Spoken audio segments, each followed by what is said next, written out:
How we doing? All right.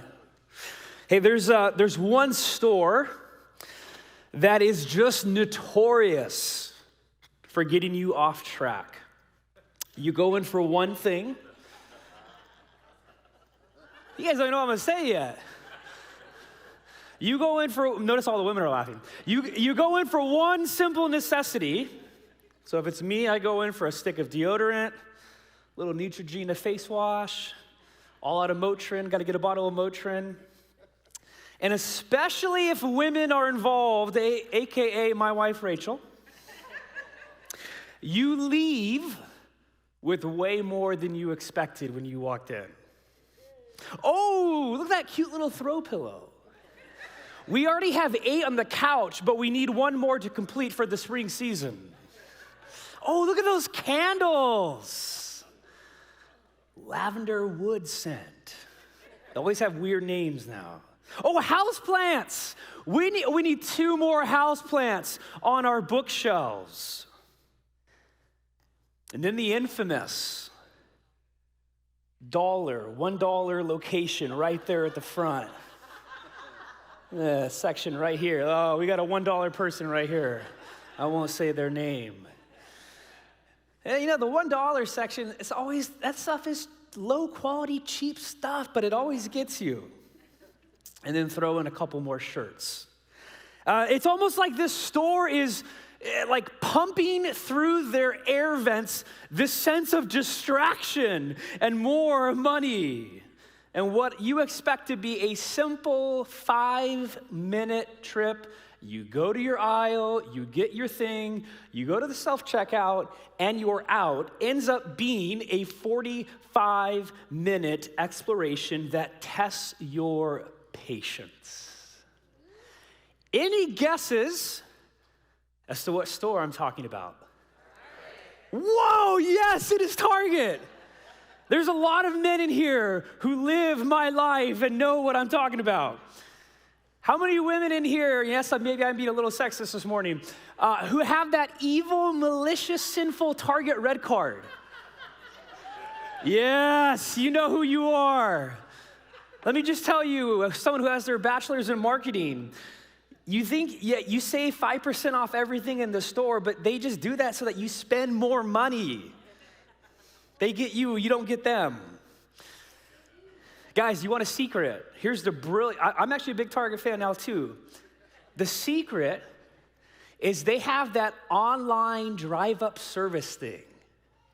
You put it in your app order, all you do, you go up to the parking spot, you text them your parking thing number, and they come out and bring the groceries to you, and they'll put them in your car. Here's why this is brilliant.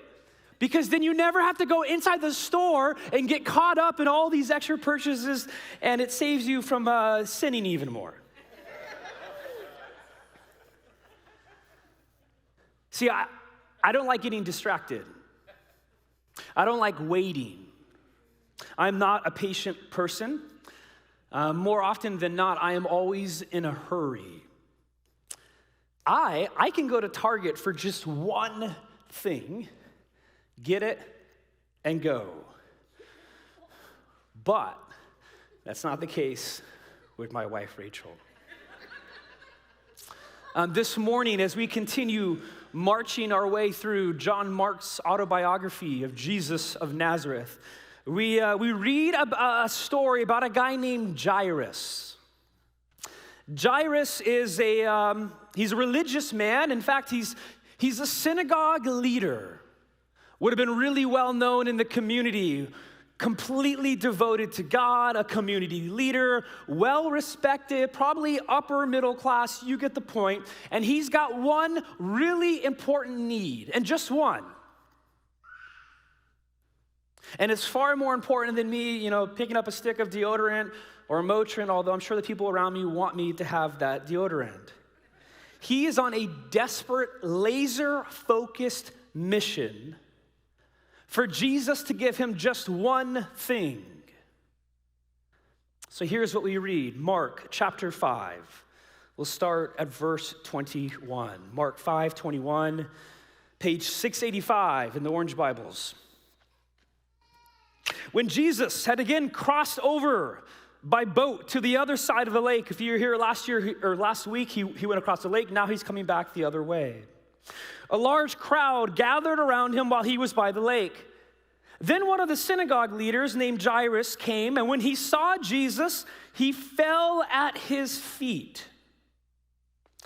And he pleaded earnestly with him, "My little daughter is dying. Please come and put your hands on her so that she will be healed and live." And if you're a dad here, I mean, you have a little girl. I have a two-year-old little girl.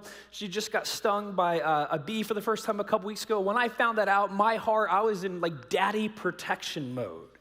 Well, this guy, his sweet little angel girl is dying. You don't mess with a man whose little girl is dying. So Jesus, verse 24, went with him. Jesus gets it. He's on the way. They're heading to his house. Now notice what happens at the second part of verse 24. A large crowd followed and pressed around him. Maybe think of it this way. If you've gone to Disneyland and you walk down Main Street right after the fireworks show, which, by the way, that's a rookie mistake for anybody who goes to Disneyland, because you're walking, I mean, literally shoulder to shoulder. I mean, it's like someone could pickpocket you. You wouldn't even notice. Tons of people. Picture that. That's the crowd that's pressing around Jesus. Verse 25. A woman was there who had been subject to bleeding for 12 years. She had suffered a great deal under the care of many doctors and had spent all she had. Yet instead of getting better, she grew worse. And when she heard about Jesus, she came up behind him in the crowd and touched his cloak, because she thought, if I just touch his clothes, I will be healed. And immediately her bleeding stopped, and she felt in her body that she was freed from suffering. At once Jesus realized that power had gone out from him. He turned around in the crowd and asked, "Who touched my clothes?" You see the people crowding against you, his disciples answered, and yet you can ask, "Who touched me?" Again, Main Street, Disneyland, there's so many people here. But Jesus kept looking around to see who had done it. Then the woman, knowing what had happened to her, came and fell at his feet, and trembling with fear, told him the whole truth. Jesus said to her, "Daughter, your faith has healed you. Go in peace, go in shalom, and be freed from your suffering." While Jesus was still speaking, some people came from the house of Jairus. Remember him? The synagogue leader. Don't mess with the dad and his daughter. "Your daughter is dead," they said. "Why bother the teacher anymore?" Overhearing what they said, Jesus told him, "Don't be afraid. Just believe." This is an insane scene that John Mark is providing for us. And make no mistake about it, he is absolutely on purpose sandwiching two stories together. And we're to look at these two stories, Jairus and his daughter, and then this woman who's bleeding. We're supposed to look at them and compare and contrast because he wants to make a point. Jesus is on his way, going to Jairus' house to heal his daughter who is dying. Young girl, we learn later on that actually she's 12 years old. And on the way, there's this huge crowd pressing against Jesus, and he gets interrupted. Jesus, maybe you could say it like this, he gets distracted. The text tells us that he stops. He feels like this power, this energy, if you will, go out of his body. Kind of a fun thing to know, the Greek word for power there is dunamis, which is where we get the word dynamite from. And his disciples, picture this, his disciples are like, "Come on, who cares, Jesus? There's all these people. You're not gonna be able to figure out who touched you. We got more important things to do and to go. We have a well-known religious leader's daughter to heal and save. Come on, let's go." Rachel, come on, let's go. Put that stupid throw pillow away. We got to go.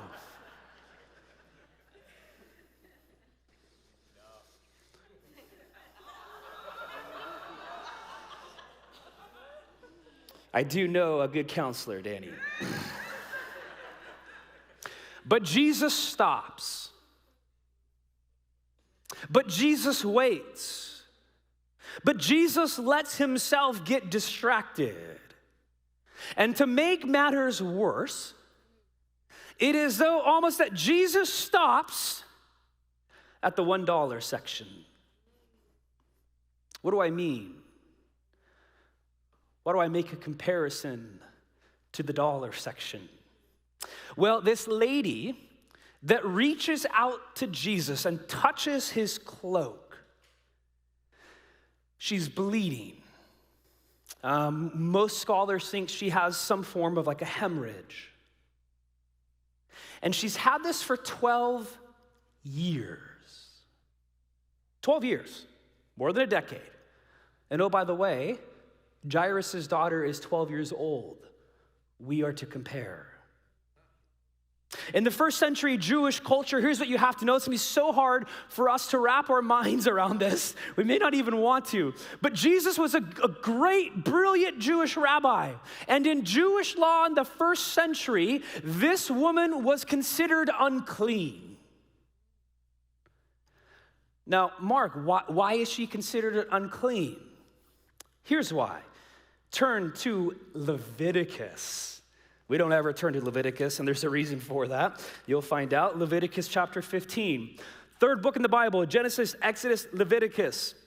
Leviticus is Jewish law. If you do your morning devotionals and you go through Leviticus, let me know beforehand and I'll pray for you.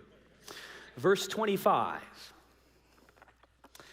When a woman has a discharge of blood for many days at a time other than her monthly period, or has a discharge that continues beyond her period, she will be unclean as long as she has the discharge, just as in the days of her period. Any bed she lies on while her discharge continues will be unclean, as in her bed during her monthly period. And anything she sits on will be unclean as during her period.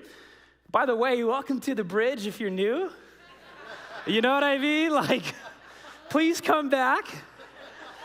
Maybe you like this, I don't know. Anyways, verse 27, and check this out. Anyone who touches them will be unclean. They must wash their clothes and bathe with water, and they will be unclean till evening. Our God allows the unclean to touch him so that they might become clean. For 12 long years, this woman is isolated, marginalized, and ostracized from society because of a hemorrhage that she has no control over. And we actually read that she's gone to doctors, and the doctors can't solve it. And not only do they can't solve it, they actually make it worse, and she loses more money because she's gone to the doctors so much without solving it. 12 long years. Things are only getting worse. She's a lost cause. She has a chronic illness, and now it's very safe to assume that she's getting old. And Jesus stops for her. Jesus, you're committing malpractice. You're committing malpractice, Jesus. Now, we know this from being in COVID. I mean, how many times did you watch the news where the hospitals would be overflooded, there are not enough resources, not enough doctors, not enough nurses, whatever, and what doctors had to do in the last 2 years, which was so sad, is they ended up having to choose sometimes what patients to treat. And the guidelines that they were given was, okay, if someone's young and you have someone that's old, you go with the young person who's got a bright future, who hasn't lived yet. If someone's got already pre-existing chronic conditions, you go with the person who has acute conditions. Lady with hemorrhage, old, chronic, no future, lost cause, 12-year-old girl, bright future. She'll get married soon at that age. She's going to have children. Jesus stops.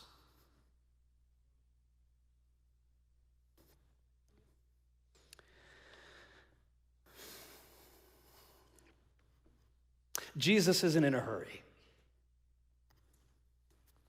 Jesus isn't in a hurry. Jesus isn't in a hurry because he's always calmly present in every moment. Actually, there are no distractions for Jesus. Distractions only happen if you're in a hurry.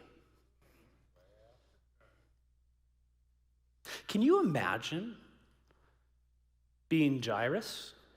Can you imagine being his entourage, his servants? Again, he's a well-known figure. Jesus is on the way. They see him stop in the crowds. Dude, what are you doing? Come on, let's go. They would have been full of anxiety, fear, frustration, and impatience, and I do not blame them. Verse 35. While Jesus was still speaking, some people came from the house of Jairus, the synagogue leader. Your daughter is dead. Why bother the teacher anymore? Jesus, you've taken too long. Forget about it. It's over. Whatever. Let's move on. Verse 36, Jesus responds. Overhearing what they said, Jesus told him, don't be afraid. Just believe. I remember 7, 8 years ago being a part of one of my best friend's wedding. And there are two other of us. We called it the core four of us best friends. One's getting married, and then us three were in the wedding party. And the wedding ceremony is about ready to start. So we're all up there, lining as we should, hands aligned, looking sharp, if I might say. Every once in a while. Thank you, Tom. And the bride's nowhere to be. She's got a couple sisters on her side, bridesmaids. They're not anywhere. Time hits, whatever it was, 5 o'clock, 6 o'clock. They're not here. We're standing up front. Everyone's sitting there. I see a lot of phones come out, watches. And I'm like, man, is this girl gonna ghost my boy? Like, am I gonna be in one of those weddings where I actually see it happen where, like, in this case, the bride doesn't show up? This is where my mind's going. This is where my friends' minds are going. We're very suspicious at this time. I'm getting antsy, I'm anxious, I'm getting frustrated. It's hot, I'm in the sun, put me in the shade. But here's what I notice.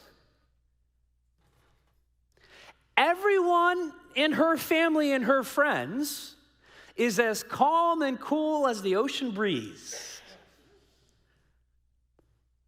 Everything's fine. Don't worry. You Americans are so rushed. See, my friend was marrying into a girl in her family of a different nationality, had a different understanding of time.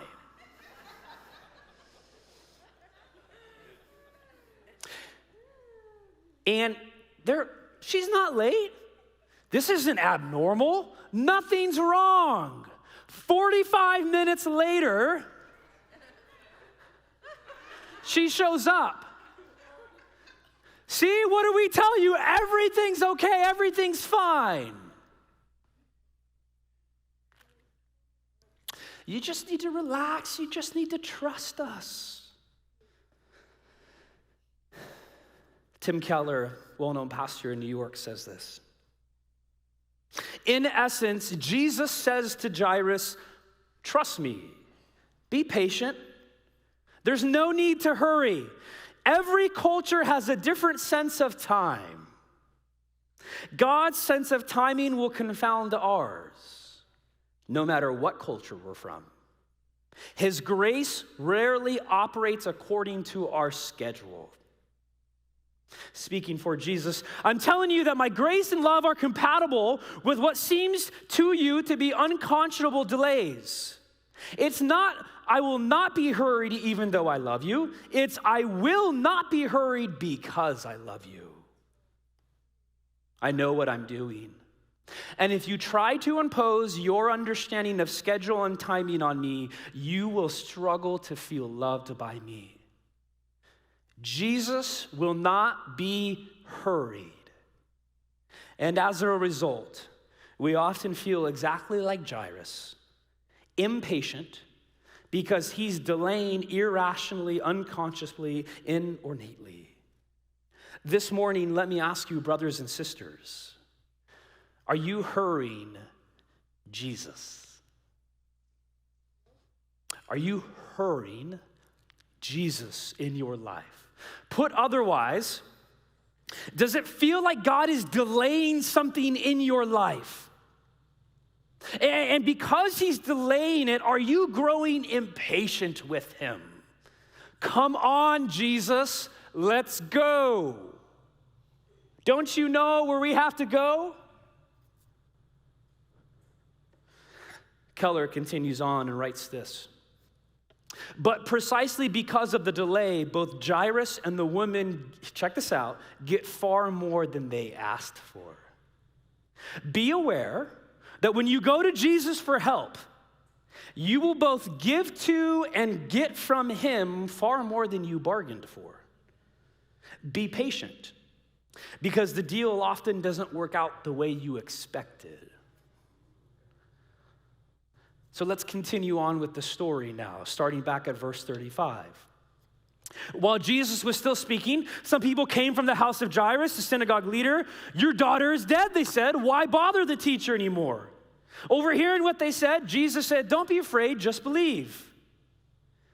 He did not let anyone follow him except Peter, James, and John, the brother of Jesus. And when they came to the home of the synagogue leader, Jesus saw a commotion, with people crying and wailing loudly. Real quick, in that culture, families would hire professional mourners to come to their house and literally to weep out loud, to yell, to cry loudly. Why? To help them process the grief. It's actually really healthy. We as Westerners don't do that, and that's a whole other sermon. Verse 39, Jesus went in and said to them, why all this commotion and wailing? The child's not dead, asleep. They laughed at him. After he put them all out, he took the child's father and mother and the disciples who were with them, and they went in where the child was. He took her by the hand and said to her, Talitha cum, which is Aramaic for, little girl, I say to you, get up. Immediately the girl stood up and began to walk around. Here it is, she was 12 years old. At this, they were completely astonished. And he gave strict orders not to let anyone know about this and told them to give her something to eat. Notice there that Jesus says, she's not dead, she's asleep. Now, this story is actually in other accounts of the other Gospels, Matthew and Luke, pretty much the same story. And it's not that Jesus is saying here or thinking, no, she's not actually dead. No. She literally is dead. Jesus, it's not that Jesus doesn't think she's dead. It's this. He knew the ultimate outcome. And check this out. It's not just that he knew the ultimate outcome. It's that Jesus actually had the whole situation in his hands. And it's almost like that song. He's got the whole world in his hands. And Jesus, verse 41, takes her hand. And in Aramaic, which would have been Jesus' first language, says Talitha cum. And actually a more literal translation of that is, honey, like baby girl, it's time to wake up. The sun's coming up. Most of you know I have a 2-year-old and a 4-year-old. And this is so true. I mean, all the time, Dada, hold my hand. In the morning, when I get Eden out of her crib, even when we go on a walk and they're not scared, Parker will run up to me and say, Dada, hold my hand. And there's a profound sense of comfort, of deep consolation. There's an inexplicable power in holding someone's hand. But no human parent is perfect. But the God revealed in and through it, Jesus, he can hold your hand through the darkest of nights. When he isn't working on your schedule, on your timeline, when there are delays and distractions and interruptions that you just don't get, when it actually looks like things are getting worse, not just better, they're getting worse, you can still trust him and hold his hand. Because we can trust him that at some point, and it may not be until the new heavens and the new earth, the age to come, that he will genuinely say to you, you're just asleep, death is no more, honey, wake up, it's time to see the sunshine. See, what's fascinating here in these two stories is that both characters had to wait. Both characters faced delay and interruptions. Think about the woman. Again, she waited 12 years. We tend to focus on the fact that she just touches Jesus and then boom, she's healed. We'll get to that. But no, you got to understand, that was 12 years up to that point. And then Jairus' daughter. Jesus, oh, yep, all right, I'm on my way to heal her. Stops, interrupted, distracted. Everyone thinks that, oh, great, look what you did, Jesus. Now, she's dead. Delays, distractions. But Jesus required faith from both of them. And here's the point. They both got more than what they originally wanted. Jairus' daughter didn't just get healed. She got resurrected. And did you catch what this woman got? Here's what I want to end with. This woman, who is unclean, does an incredibly bold, risky move in that she goes up behind this brilliant Jewish rabbi and reaches out to touch him. That's a no-no. You don't do that. You don't allow unclean to touch clean. And at this point, Jesus could have just kept on walking. I mean, it's not like Jesus had to stop. He sensed, okay, something came out of my body, someone just got healed. He could have just kept on walking, but Jesus stops intentionally for a reason. And what is it? Verse 32. But Jesus kept looking around to see who had done it. And then the woman, knowing what had happened to her, came and fell at his feet and, trembling with fear, told him the whole truth. Then Jesus said to her, Daughter, your faith has healed you. Go in shalom. Go in peace and be freed from your suffering. See, this unclean woman, she wanted to do kind of like a hit and run. She kind of wanted to do like a tap and take off.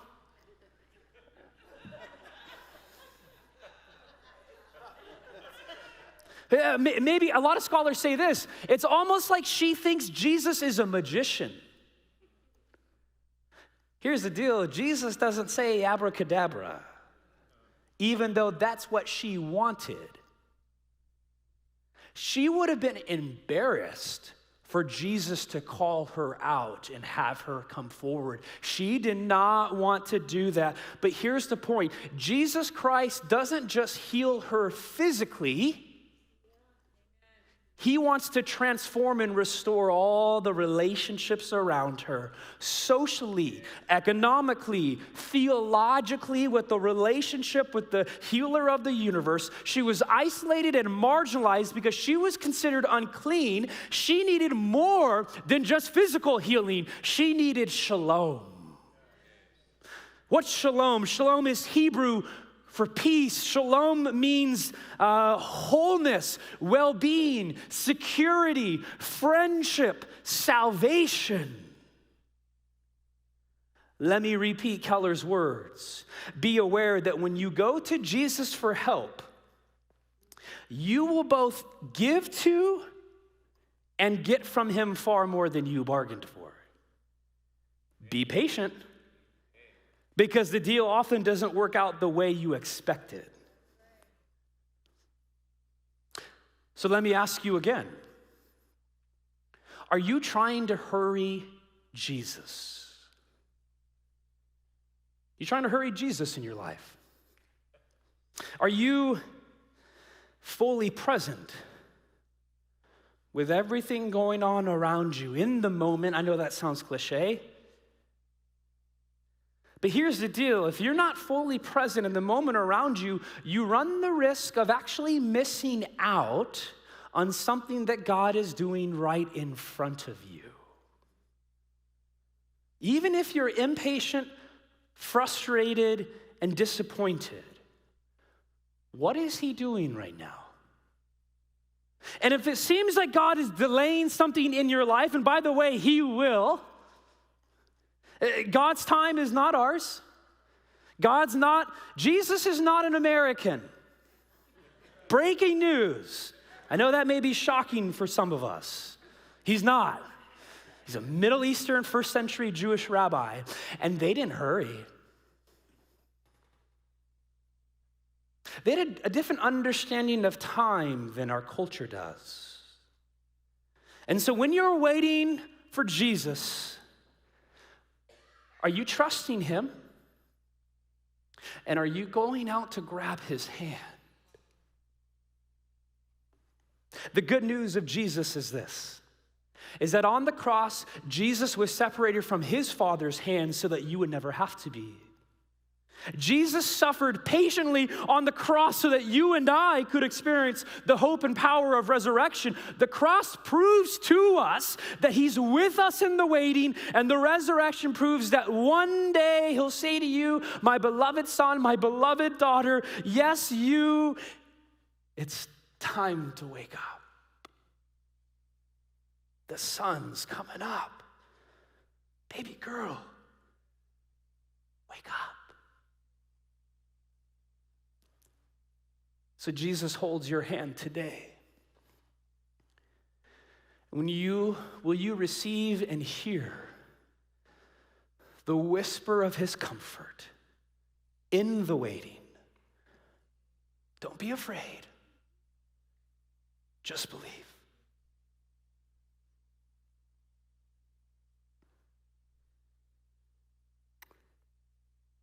I want to invite the worship team back up. We're going to go into a time of ministry. And we're not in a hurry. In fact, we're really not in a hurry because I'm done incredibly early. Yeah, we had a meeting about that a couple days ago. Well, here's the deal. There's plenty of time for God to work now. So we're going to do the usual. We're going to sing 2 songs. And we're also going to do the usual. And that we have a holy expectation that the Spirit of God is here, wanting to hold your hand and bring comfort to your life in the waiting. So we'll have the prayer team up here. And I just want to invite you, wherever you are, whoever you are, whatever's going on, we all have lots of going on.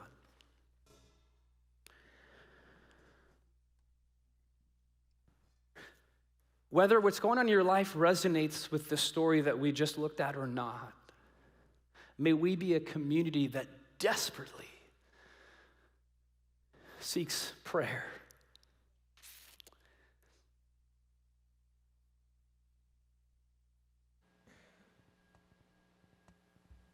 We're not in a hurry. What is God up to? You may already have your mind made up on your lunch plans. Jesus wants to distract from that right now. He's better. He's the living bread. You want food? You want life? Come to the living God of the universe, and he will eternally satisfy your soul. Let me pray. Holy Spirit, minister to us. We want to wait on you, God. We wait on you because we can't do this life on our own. We give before you this morning our schedules, our plans. We're going to do this week. Lord, we just give them to you right now. And some of us, Lord, we may need to physically fall on our knees this morning and surrender to you. You're the divine scheduler, not us. If you have to, Jesus, mess up our plans this morning.